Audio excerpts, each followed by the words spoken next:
नमस्कार दोस्तों, कैसे हो आप सब? स्वागत है आप सबका। मैं हूं बुक लवर और आप देख रहे हैं जयपुर बुक ट्यूबर। और यहां आपको मिलेंगी बुक्स की अनबॉक्सिंग, रिव्यूज़, समरीज़ और उनके स्टोरी एक्सप्लेनेशन से रिलेटेड हर तरह की वीडियोस। और मैं रेगुलरली वीडियोस अपलोड करता रहता हूं हर मंडे, थर्सडे और सैटरडे को। अब वीडियो स्टार्ट करने से पहले एक इंपॉर्टेंट मैसेज अपन सबकी सेफ्टी के लिए कि जैसे आप सबको पता है कि यार देखो बाहर लॉकडाउन चल रहा है, तो घरों से बाहर बिना वजह के ना निकले। और अगर आपके एरिया में लॉकडाउन नहीं है तो गवर्नमेंट द्वारा जारी की गई गाइडलाइंस की पालना करें। तो जैसा कि आप सबको याद ही होगा, हम निकले थे एक मज़ेदार सफ़र पर जिसमें हम एंड देन देवर नन इस बुक की मिस्ट्री को समझने की कोशिश कर रहे थे। और इस कोशिश में हमने ऑलरेडी इस बुक के चैप्टर 1 और 2 को समझ लिया था, जिसका लिंक मैं डिस्क्रिप्शन में दे दूंगा आपको। तो जो भी नए आए हैं, मैं उनको एडवाइस देना चाहता हूँ कि पहले जाकर वो दोनों वीडियोस देख लो, ताकि आपको ये कहानी और भी अच्छे से समझ आए और आप इस चैप्टर के एक्सप्लेनेशन से और भी अच्छे से रिलेट कर सकें। और अगर आप चाहते हैं कि मैं आपकी चॉइस की किसी बुक की अनबॉक्सिंग, रिव्यूज़ या स्टोरी एक्सप्लेनेशन या फिर समरी से रिलेटेड कोई वीडियो बनाऊँ, तो मुझे कमेंट बॉक्स में बता सकते हो।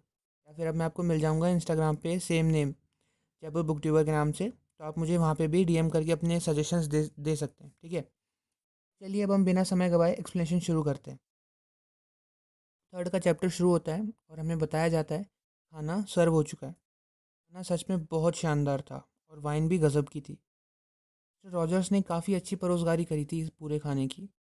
और मिसेस रॉजर्स काफ़ी अच्छी बावर्ची थी, उन्होंने खाना बहुत बेहतरीन बनाया था। सभी का मूड अब काफ़ी अच्छा था।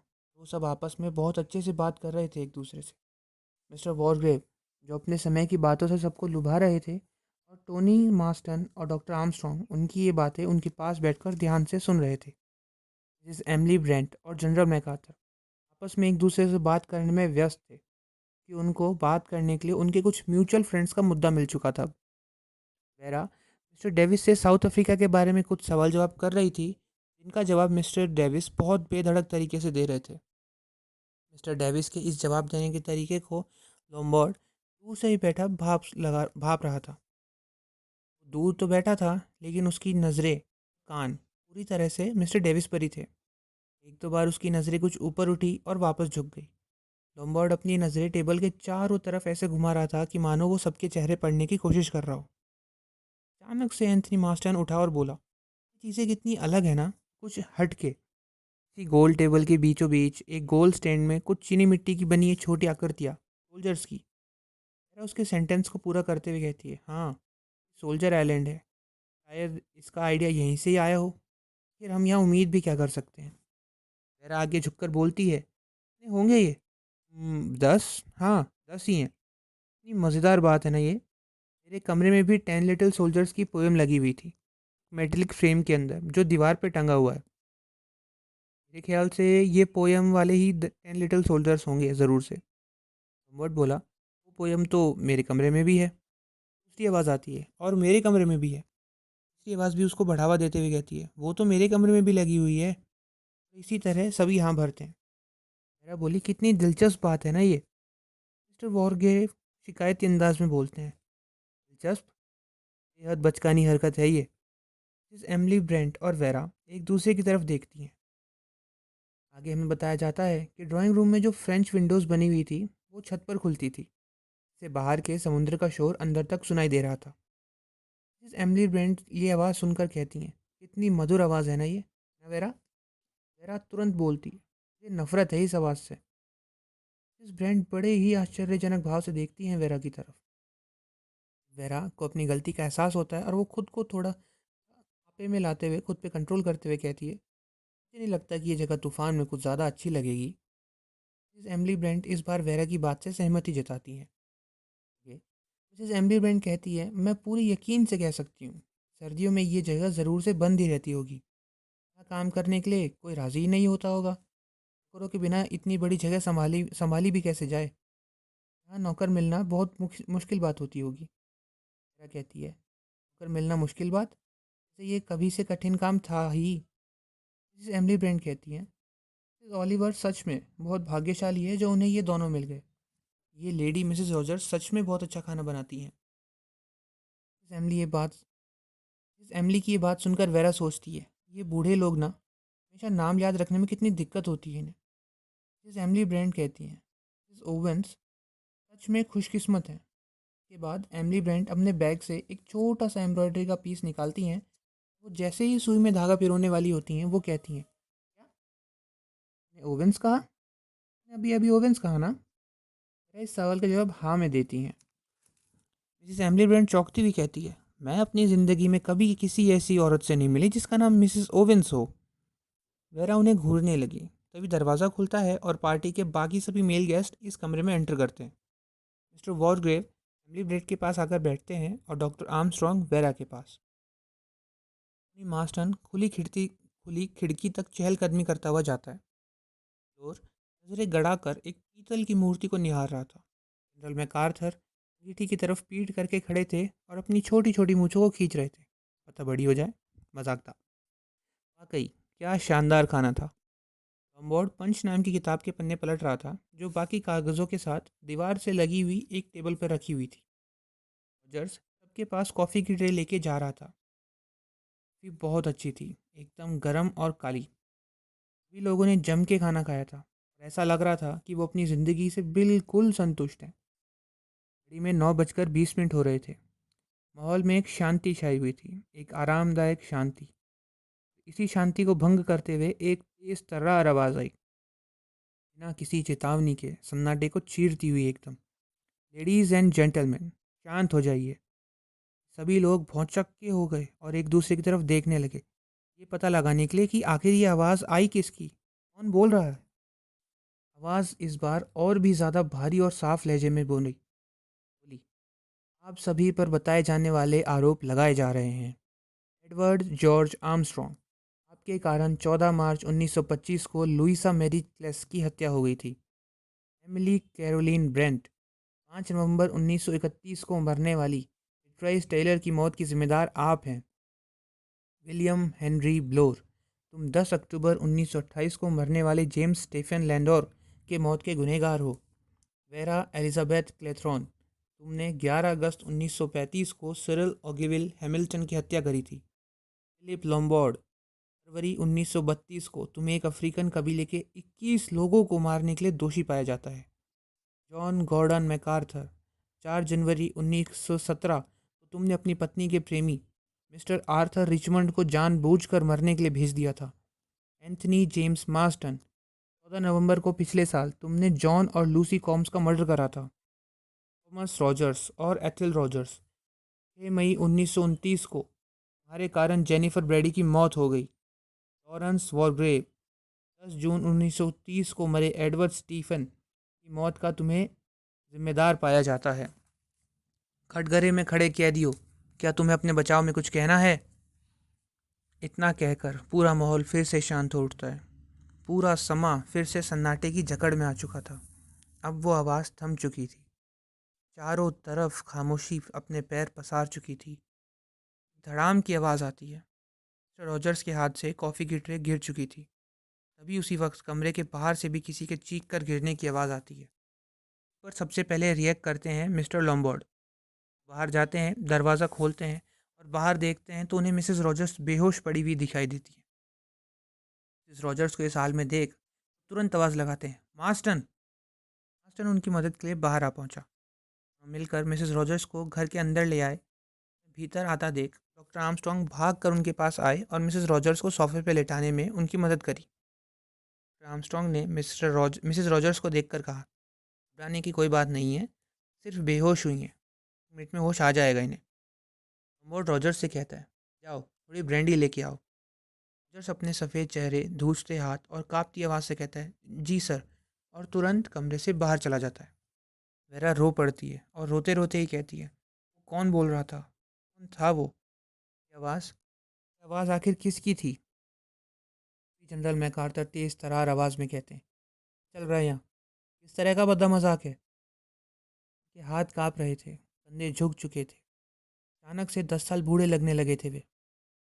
फ्लोर रुमाल से अपना चेहरा पोंछ रहा था। केवल मिस्टर वॉरग्रेव और मिसेस एमिली ब्रेंट ही थे जो अभी तक उस रूम में जस के तस बैठे हुए थे। उन्होंने अब तक इस बात पर कोई भी रिएक्शन नहीं दिया था। एमिली ब्रेंट अपने हमेशा वाले पोज में बैठी हुई थी, बिल्कुल तन कर, सीधी कमर, गर्दन ऊंची करे हुए। और मिस्टर वॉरग्रेव अपनी अलग ही अंदाज में अपने सिर को गर्दन में धंसाए हुए बैठे हुए थे। उन्होंने अपने हाथ की एक उंगली से कान को खुजाया। उनकी आंखें ही थी जो इस वक्त बहुत एक्टिवली पूरे कमरे के चप्पे चप्पे का मुआयना कर रही थी। आर्मस्ट्रॉन्ग बेहोश हुई मिसेस रॉजर्स के साथ व्यस्त थे, इसलिए इस बार भी लॉम्बार्ड ही सबसे पहले बोल पड़ा। वो आवाज़ ऐसी लग रही थी जैसे इसी कमरे से आ रही हो। मेरा रोने लगी। कौन है वो? फिर कौन है वो? हम में से तो कोई नहीं था। मिस्टर वॉरग्रेव की तरह ही लॉम्बार्ड की भी आंखें धीरे धीरे पूरे रूम का चक्कर लगाने लगी। की आंखें कुछ देर उस खुली खिड़की पर रुकी। उसने सिर कुछ इस तरह से हिलाया जैसे उसे सब समझ आ गया हो। अचानक उसकी आंखों में चमक आ गई। वो बड़े आरामदायक तरीके से आगे बढ़ा, उस दरवाजे के पास जो अंगीठी से लगा हुआ था और दूसरे कमरे तक जाता था। उसने बड़े ही निर्णायक ढंग से हैंडल को पकड़ा, गेट खोलकर दूसरे कमरे में दाखिल हो गया। वहाँ पहुँचा। वहाँ पहुँचते ही राहत के भाव उसके चेहरे पर साफ साफ नजर आने लगे थे। तो ये बात है, ये है वो। सभी लोग भीड़ लगाकर वहाँ जमा हो गए। सिर्फ मिसेस एमली ब्रेंट ही थी जो अभी तक अपनी चेयर से नहीं हिली थी। दूसरे कमरे में एक टेबल लगी थी ड्राइंग रूम की दीवार से। टेबल के ऊपर रखा हुआ था एक ग्रामोफोन, जिस पर एक ट्रम्पेट भी लगा हुआ था, जिसका मुंह दीवार की तरफ था। लॉम्बार्ड उसे सरकाता है और उसे दिखते हैं दीवार पर बने दो तीन छेद। लॉम्बार्ड फिर से ग्रामोफोन एडजस्ट करता है, उसकी प्लेइंग नीडल वापस डिस्क पर लगाता है। इसी के साथ वही आवाज़ इसे सुनाई देती है। आप सभी इन जुर्मों में दोषी पाए गए हैं। वेरा रोती हुई कहती है, बस करो, बंद करो इसे, ये बहुत डरावना है। लॉम्बार्ड बिल्कुल वैसा ही करता है। आर्मस्ट्रॉन्ग एक आराम की सांस लेके कहते हैं, ये तो बड़ा ही भद्दा और बेबुनियाद सा मजाक है मेरे हिसाब से।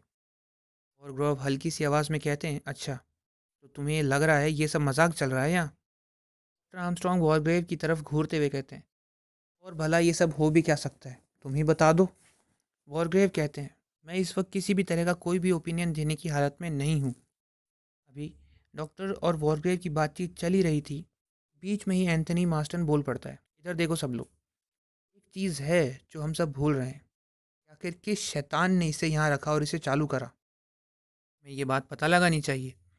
वॉलग्रेव बोले, हाँ, मेरे ख्याल से तुम सही कह रहे हो। हमें इस बारे में ज़रूर जांच करनी चाहिए। ना कहते ही वो ड्राइंग रूम में चले जाते हैं और सभी लोग भी उनके पीछे पीछे वहाँ तक आ जाते हैं।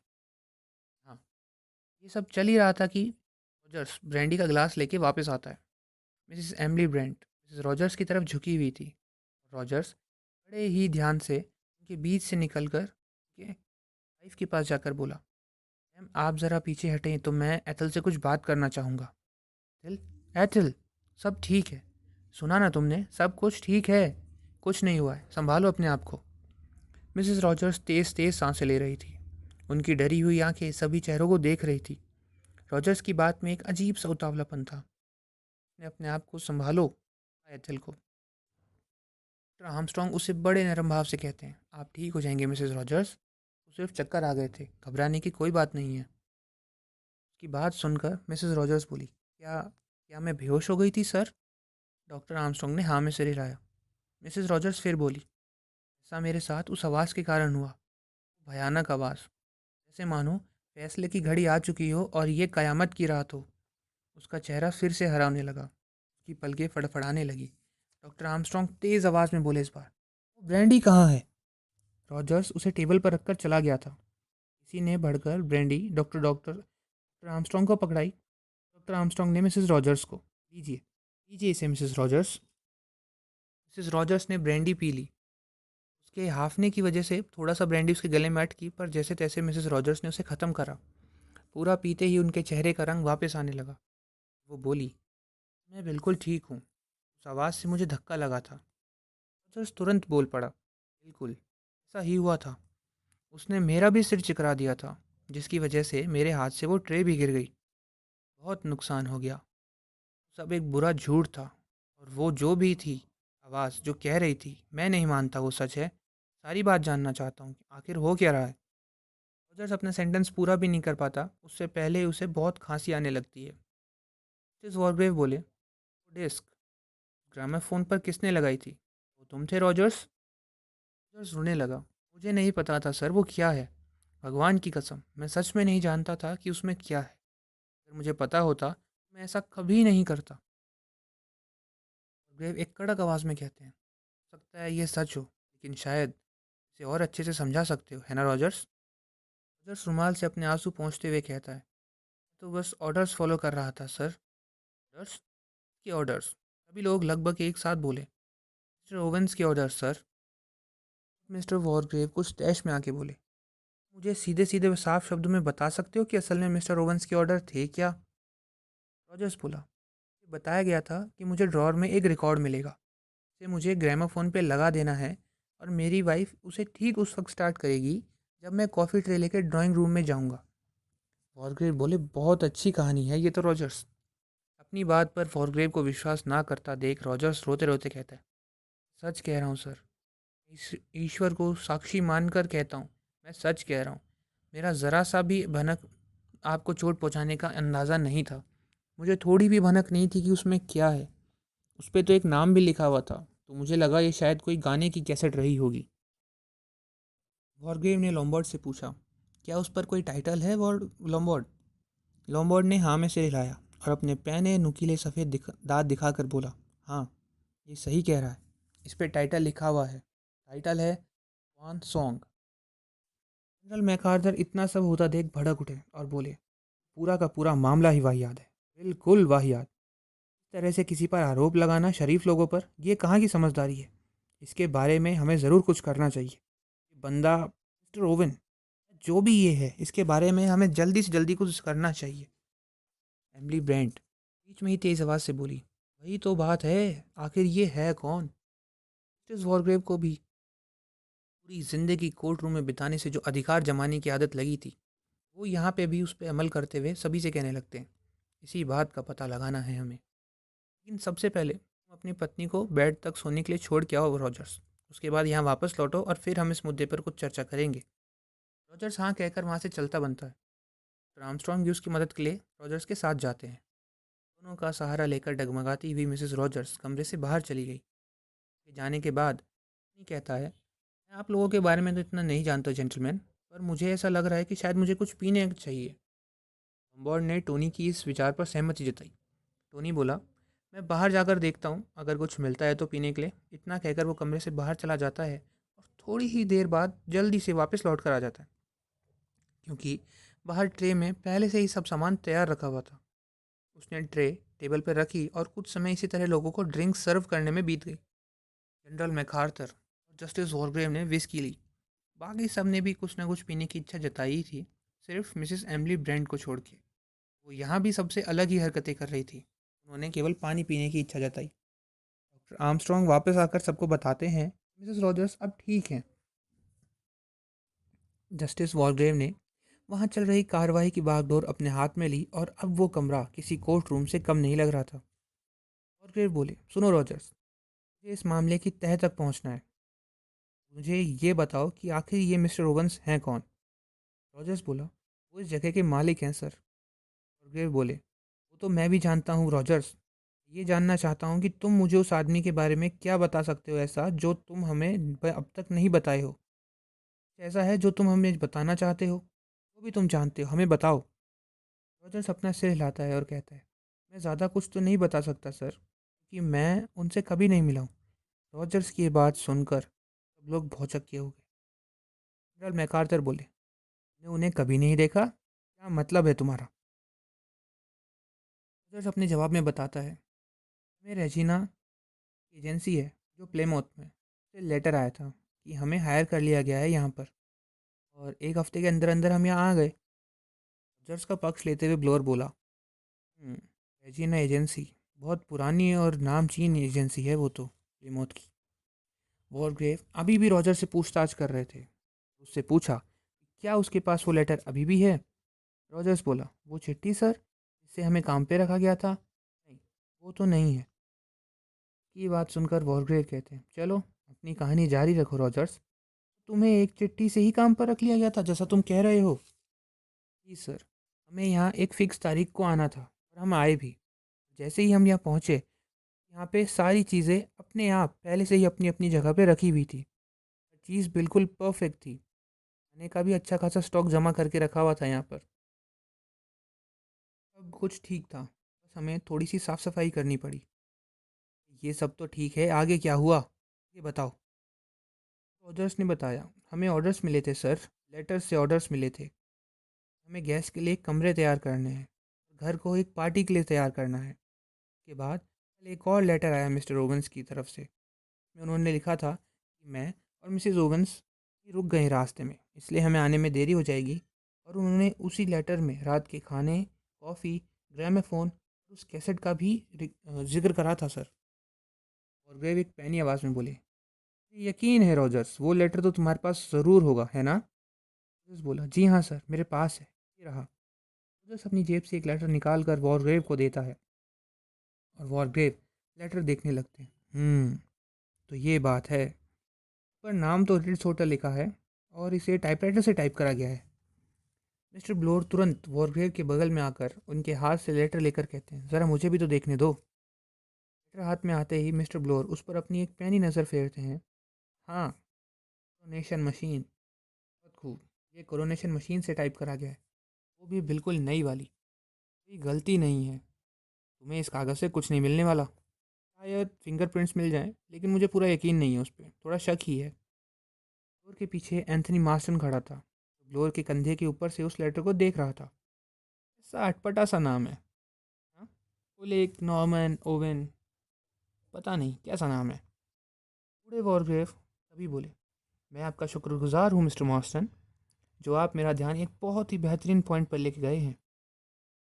वॉरग्रेव ने अपनी नज़रें सबकी तरफ घुमाई, अपनी गर्दन किसी गुस्सैल कछुए की तरह उठाकर बोले, शायद अब समय आ गया है जेंटलमैन, जिसके पास जो भी जानकारी है उसे बताने का। मेरे ख्याल से सभी के लिए यही अच्छा रहेगा, वो खुद ब खुद आगे आएँ और इस घर के मालिक से जुड़ी जो भी बात जानते हैं उनका खुलासा करें। हम सब उनके गेस्ट हैं।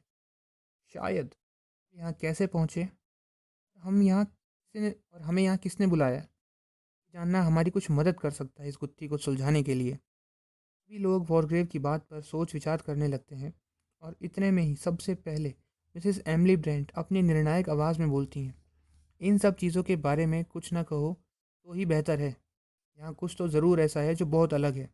मुझे एक लेटर मिला था जिस पर साइन कुछ इस तरह से कर रखे थे कि नाम पढ़ा ही नहीं जा रहा था। मुझे लगा कि ये किसी ऐसी औरत का होगा जिससे मैं 2-3 साल पहले मिली होंगी किसी समर रिजॉर्ट में छुट्टियों के वक्त। मुझे लगने लगा कि ज़रूर मिसेस ओगडेन या मिसेस ओलिवर में से ही किसी ने भेजा होगा। लेकिन अब मैं पूरे यकीन के साथ कह सकती हूँ कि ना तो मैं अपनी ज़िंदगी में किसी मिसेस ओवेंस नाम के व्यक्ति से मिली हूँ, ना मेरी उनसे कोई जानकारी है और ना ही मेरी कोई मित्रता है ऐसे व्यक्ति से। मिस्टर वॉरग्रेव ने पूछा, एमली ब्रेंट, आपके पास वो चिट्ठी अभी भी है? एमली ब्रेंट बोली, हाँ, मैं अभी लेके आती हूँ।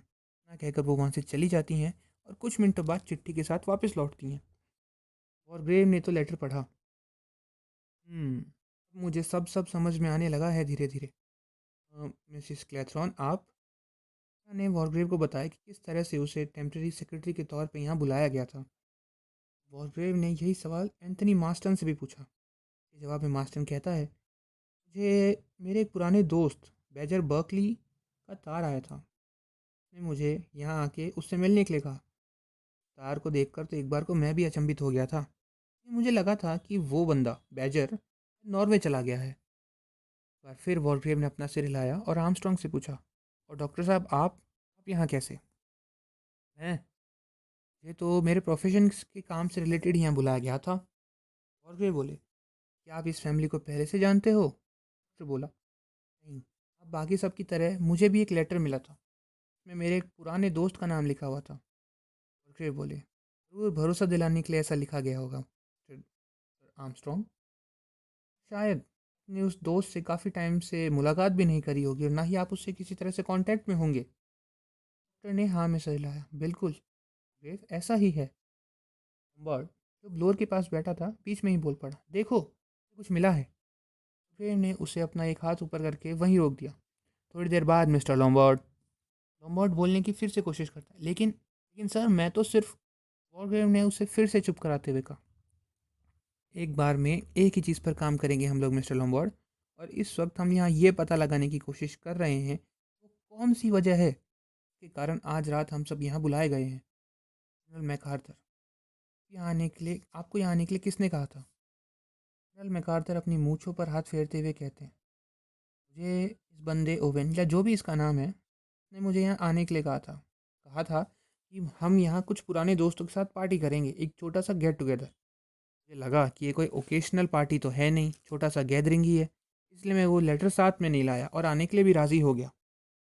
वॉरग्रेव लॉम्बार्ड का नाम पुकारते, अपना नाम पुकारा जाने के साथ ही लॉम्बार्ड का दिमाग हरकत में आ गया। सोचने लगा, मुझे इन्हें सब कुछ देना चाहिए सच सच। उसने अपना मन बनाया और बोला, ये सब बातें दोस्तों, इनविटेशन लेटर आया जिसमें कुछ पुराने दोस्तों से मिलने का जिक्र था, मुझे वो बात सच लगी और मैं यहाँ आ गया। लेकिन मैंने वो लेटर फाड़ दिया, वो नहीं है मेरे पास। कहानी में ध्यान देने लायक बात यह है, लॉम्बार्ड ने अब तक जिससे भी जो भी बात कही है वो सब या तो बिल्कुल झूठी है या गोलमोल थी। उसने अभी तक किसी को सच नहीं बताया था, ना ही तब जब वेरा ने स्टेशन पर उससे पूछा और ना ही अब वॉरग्रेव ने उससे यही सवाल दोबारा करा। मिस्टर वॉरग्रेव अपना ध्यान लेके जाते हैं मिस्टर ब्लोर की तरफ।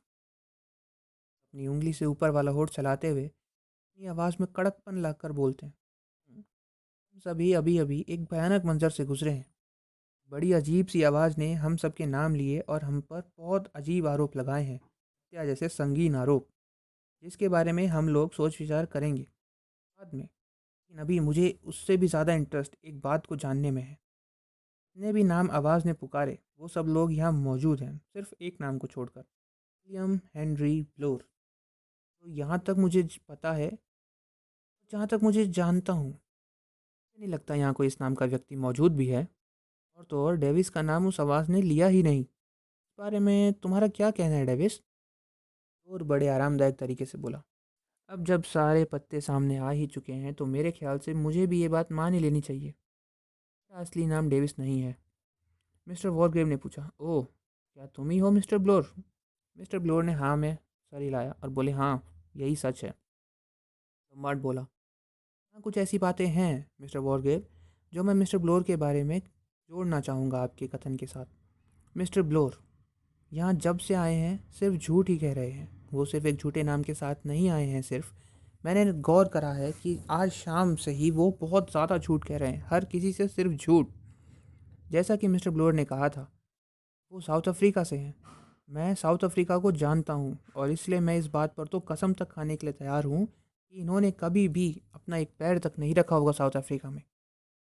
ना कहते ही सबकी आंखें मिस्टर ब्लोर की तरफ घूम गई, गुस्से से लाल और शक से भरी हुई आंखें मिस्टर ब्लोर को घूरती हुई। एंथनी मार्स्टन मिस्टर ब्लोर की तरफ कुछ कदम बढ़ाता है और उसकी मुट्ठी कस गई थी। अब इसी अंदाज में वो मिस्टर ब्लोर से बोलता है, बता सुअर, क्या जवाब है तेरे पास इस बात का? मिस्टर ब्लोर अपना सर पीछे करके और पीसते हुए कहते हैं, क्या लोग मुझे गलत समझ रहे हो, उस पर शक कर रहे हो? ऐसा कुछ नहीं है, मेरे पास मेरे सारे सबूत मौजूद हैं। मैं एक एक्स सीआईडी ऑफिसर हूँ, प्लेमॉथ में एक प्राइवेट डिटेक्टिव एजेंसी चलाता हूँ। मुझे यहाँ काम के सिलसिले में ही बुलाया गया था, आर्मस्ट्रॉन्ग की तरह। मेरा काम है। गेव ने पूछा, तुम्हारा काम? किस तरह का काम और किसने दिया था तुम्हें ये काम? मिस्टर ब्लोर बोले, इस आदमी मिस्टर ओवंस ने ही दिया था। ये पानी के लिए मुझे अच्छी खासी रकम दी थी मनी ऑर्डर से। मुझसे बोला, ज़्यादा सवालात ना करे जाएं, जैसा मैं कह रहा हूँ वैसा ही करा। मुझे ये उस पार्टी ज्वाइन करने के लिए कहा एज अ गेस्ट, और आप सबके नाम दिए और कहा कि आप लोगों पर नज़र रखूँ। मिसेस वॉरग्रेव बोले, अच्छा, ये बात है, कारण नहीं बताया उसने तुमसे ऐसा काम करवाने का? मिस्टर ब्लोर बोले, वही पुराने कारण, मिसेस ओवेंस के गहने और बाकी सब वाहियात बातें। भाड़ में जाइए औरत, मुझे नहीं लगता इस नाम की कोई औरत एग्जिस्ट भी करती है। एक बार फिर से जस्टिस वॉरग्रेव ने अपने ऊपर वाले होठ को अपनी उंगली से लगाते हुए कहा, मेरे ख्याल से तुम्हारा यह अंदाज़ा बिल्कुल सही है मिस्टर ब्लोर। लेक नॉर्मन ओवेन, खत मिसेस ब्रांड के पास है, हालांकि उसमें सिग्नेचर वाला नाम इतना साफ नहीं दिख रहा है, लेकिन सभी मामलों में फर्स्ट नेम, हर नाम का पहला अक्षर और हर नाम का पहला नाम सबका सेम सा ही है। जैसे उना Nancy oven, oleic Norman oven. जो बात यहाँ सबसे कॉमन है वो है, हर नाम के वर्ड का फर्स्ट लेटर भी सेम ही है और एक जैसा लगता है, जैसे UN O। और अगर दूसरे नज़रिए से देखा जाए, नाम बनता है UNNOWN, यानी अननोन, याद। जान, स्ट्रेंजर। वेरा रोते रोते कहती है, ये तो बहुत बेहतरीन पागलपन है किसी का, पता नहीं कौन है ये। सूरज ने अपना सिर धीरे से हिलाया और कहने लगे, जी हाँ, मेरे दिमाग में कोई शक नहीं रह गया है कि हम यहाँ किसी पागल के द्वारा ही बुलाए गए हैं। क्या पता वो पागल खतरनाक भी हो और हमारे लिए कोई हत्यारा भी साबित हो सकता है। बस इसी के साथ चैप्टर 3 यहीं पर ख़त्म हो जाता है, लेकिन हमारे मन में पनपने वाले सवाल नहीं। स्टे क्वीन एगाथा क्रिस्टी ने अब तक हमें स्टोरी से ऐसे बांधे रखा हुआ है जैसे हम भी स्टोरी के ही कैरेक्टर हों, जो बिना कुछ रिएक्ट करे इन लोगों की हर हरकत को बस देखे जा रहे हैं। आखिर इतना सब होने पर भी मिसेस एमिली ब्रेंट इतनी शांत कैसे हैं? वो मिसेस रॉजर्स की मदद के लिए आगे क्यों नहीं बढ़ी? उन्हें वहाँ हो रही किसी भी बात से कोई हलचल क्यों नहीं दिखाई? वहाँ हो रही कोई भी बात से कोई फ़र्क क्यों नहीं पड़ रहा है? कौन सी बात है जो लॉम्बार्ड को समझ आ गई थी, लेकिन जब जस्टिस वॉरग्रेव ने उन्हें एक बार बीच में टोक दिया तो उन्होंने वो बात दोबारा नहीं कही। क्या इन सब लोगों पर जो आरोप लगाए हैं वो सच हैं? क्या इस सोल्जर आइलैंड पर मौजूद हर एक इंसान एक गुनहगार है, या वो आवाज़ झूठ कह रही है, या ये उन्हीं में से किसी का एक भद्दा मजाक है? आखिर किसकी थी वो आवाज़ जिसने सबका चैन, आराम, सुख सब कुछ एक झटके में छीन लिया था, जिसने उनकी शाम बर्बाद कर दी थी? ये और ऐसे ही कई सारे सवालों के जवाब हमें मिलेंगे इस बुक के आगे आने वाले चैप्टर्स के एक्सप्लेनेशन की वीडियो में। अगर आपको ये एफर्ट पसंद आया और आप सभी इस तरह के वीडियोस और देखना चाहते हैं तो मैं रेगुलरली वीडियोस अपलोड करता रहता हूँ हर मंडे, थर्सडे और सैटरडे को। इस तरह की अनबॉक्सिंग और चैप्टर 1 बुक की अनबॉक्सिंग और चैप्टर 1-2 का एक्सप्लेनेशन का लिंक भी आपको डिस्क्रिप्शन बॉक्स में मिल जाएगा। तो भी जाओ और देखो। कंटेंट से रिलेटेड फीडबैक देना मत भूलना, और अगर आप चाहते हो कि मैं आपकी किसी बुक का एक्सप्लेनेशन दूँ, फिर रिव्यू अनबॉक्सिंग से रिलेटेड वीडियो बनाऊँ, तो मुझे कमेंट बॉक्स में बताओ। आप मुझे इंस्टा पे भी मैसेज कर सकते हो, मैं मिल जाऊँगा आपको वहाँ पे जयपुर बुक ट्यूबर के नाम से। दर्शकों, समय हो गया आप सबसे विदा लेने का, लेकिन हमारी मुलाकात फिर से होगी 22 मई सैटरडे को, यानी परसों ही, बुक के 4 चैप्टर के एक्सप्लेनेशन के साथ। तब तक के लिए be safe, stay healthy, keep reading.